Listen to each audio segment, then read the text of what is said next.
Guys, good morning and welcome to my channel. This is Jason Tumakas and this is my wife, Noel Ann Tumakas. Yan po si Mami. Ngayon po may papakita na naman kami na another finished project sa Urban Deca Homes, Ortigas. So yan, this one is a new project, 32 square meters na 2 bedrooms.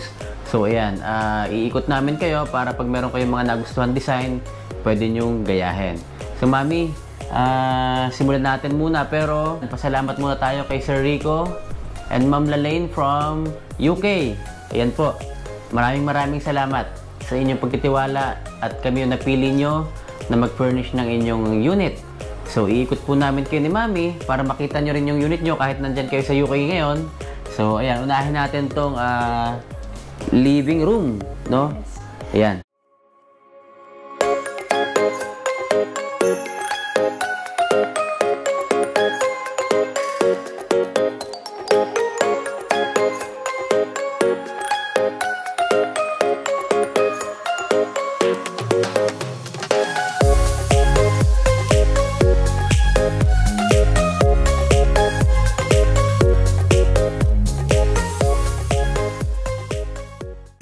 Hello, good morning po. So, dito po papakita natin ang ating living area. So, pagpasok kasi natin, dito yung allotted area natin for living room. So, dito sa ating TV station, ayan, nakapaglagay pa tayo ng 43 inches na smart TV. Then, meron pa tayong hanging cabinet, tapos nakapag-design pa tayo dito sa ating area. Ayan, so, ang ganda ng ating TV station ni Sir Rico. Ayan, so, dito naman sa ating right side, ayan, so, kung makikita mo, we have a 2-seater sofa bed. Makikita natin, Daddy, na ito yung usually nilalagay natin kapag ang space is enough lang for 2-seater. So, ayan. So, meron tayong pull-out na sofa bed dito na 2-seater. So, ito lang yung actually kakasya dito. Pwede na naman mag 3-seater since may space pa tayo. Pero para lang at least, meron tayo enough space sa mga gamit kapag naglagay na sila. Ito yung ating napiling sofa bed. So yan, kung makikita mo, Daddy, meron tayo ditong mga PVC design panels na pinili rin ng ating kliyente na ilagay dyan. Then before, Daddy, kung makikita mo yung ating before na pictures, and alam ko nakapunta tayo dito noon, lahat dito sa area na parang may pipes dito, no? Yes, nakalabas yung tubo niya. Okay, naalala ko. So, ayan, tinakpan natin siya, tapos naglagay tayo ng ating mga pin lights. Yan, para at least makover natin yung mga exposed na pipes dyan. Then, tinira natin syempre yung mga sprinkler. Kaya pala hindi ko na siya nakikita ngayon. Yes. Oo, ang ganda, ang ganda. Yan. So, eto, ang ganda nitong ating area na to kasi yung space natin is very limited, pero napagkasya natin ng maayos yung mga gamit. Lahat, no? nagkasya. Ayan. So, dito sa ating area na to, makikita mo, Daddy, we have the dining table na dito sa dining area natin. So, makita mo, medyo malapit lang yung ating living and dining. So, hindi tayo naglagay ng divider or anything. Tapos, naglagay tayo dito ng whole full mirror dito sa ating area ng wall. So, after this one? Yes, after na PVC panels natin, naglagay tayo ng 2 panels ng ating mirror. Okay, ayan. And then ito? So, ito naman, at least meron tayong onting patungan. Pwede tayo maglagay ng ating mga sapatos. May drawer pa dito, storage, ayan. yan. So, meron tayong mga drawers. Then, meron tayong, ayan. So, pwede siyang shoe cabinet. Pwede siyang other storage natin dito sa area na to. Then, we have 4-seater dining table. Ayan. So, kung makikita mo, Daddy, enough naman yung space natin pag naupo yung mga kamag-anak and mga kapamilya ni Sir Rico. Dito. Malawak pa, no? Yes, hindi siya talaga sakto lang. Okay. Ayan. Ganda. Tapos kung makikita mo din, Daddy, yung before picture natin, yung tiles natin sa flooring, iba. Ayan. Yeah, oo, tama. Ayan. So, based dun sa... pinalitan to? Yes, buo. pinalitan natin. Mga para mga wood okay. parties yan. So, palit tayo nito. Ayan. Yan.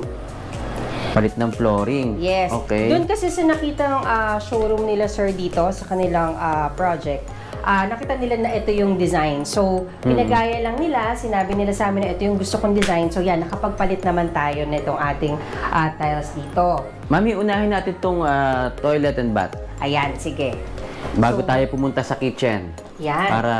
So, itong toilet and bath natin, ito, Actually, maganda to dahil we don't have enough space talaga dito sa unit. And nakita mo naman, Daddy, meron tayong front load na 6 kilograms na washing machine. Ayan.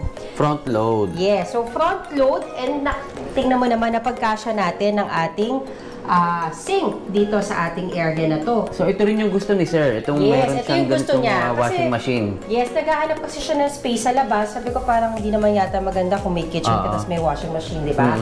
So, ito, at least nakagawa natin ng paraan. Kung may kita mo yung before picture, talagang plain lang to, bare yan. Plus yan, may mga butas pa nga yan eh. Tinakpan natin, naglagay tayo na exhaust. Then dito, meron pa tayong cabinet. Ayan.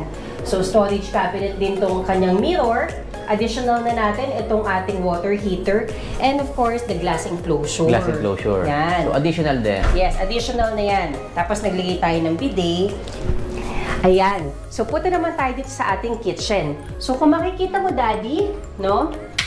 Ayan, ang ganda-ganda.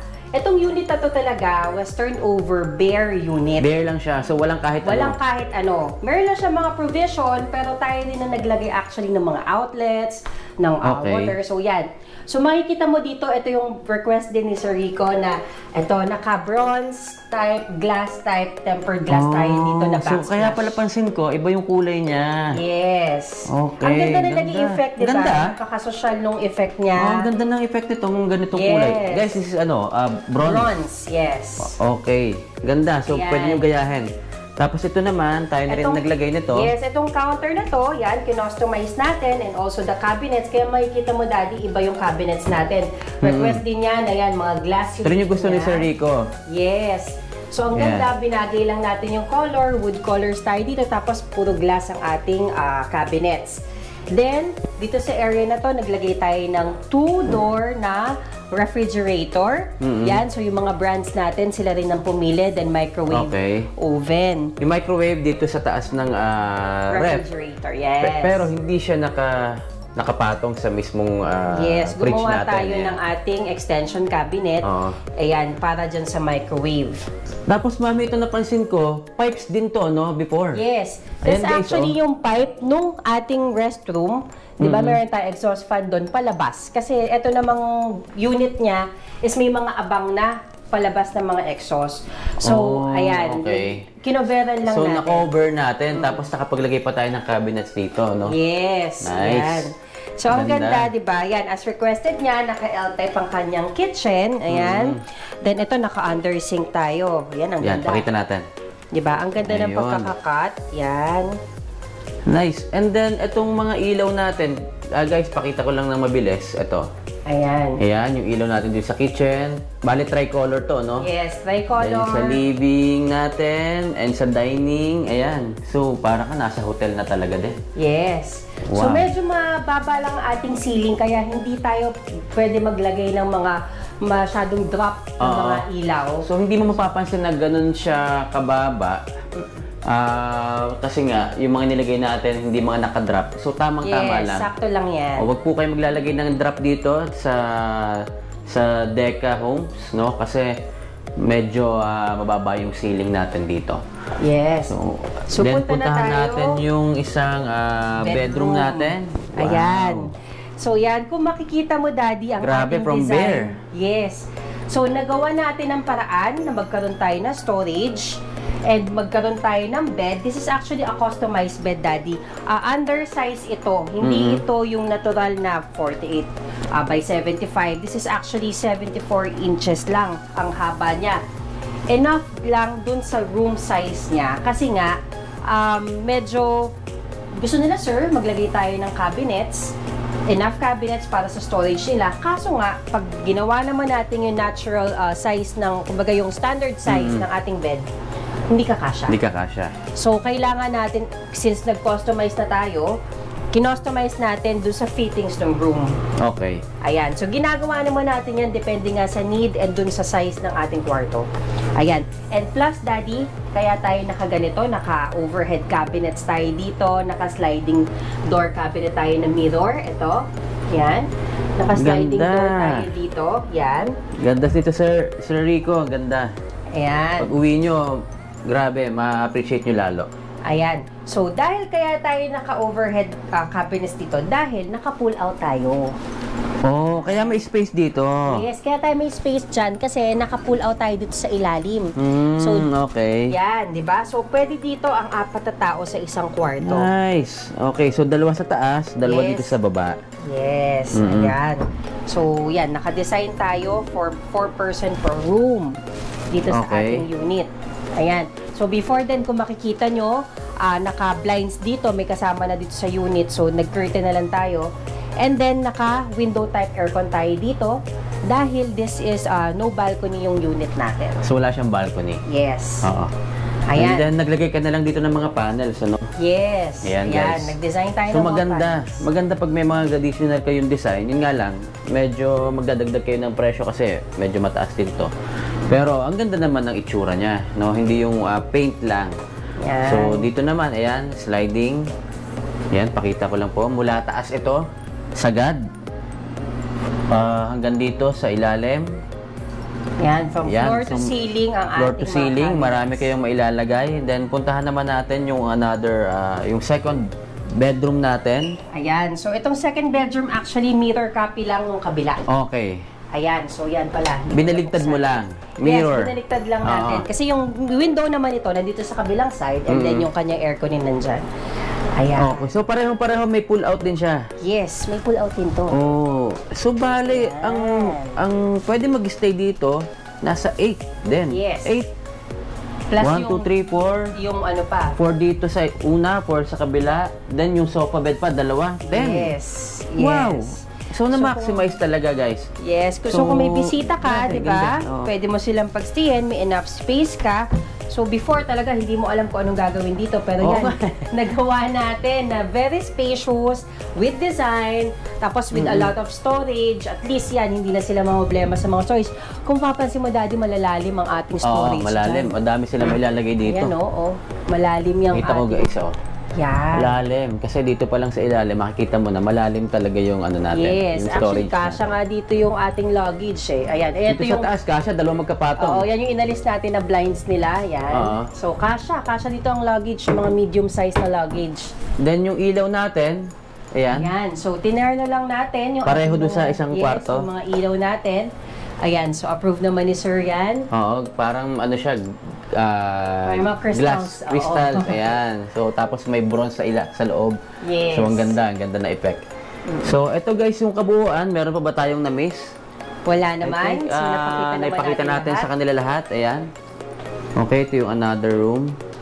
So, guys, ito, bale, I'm with SMDC, ano?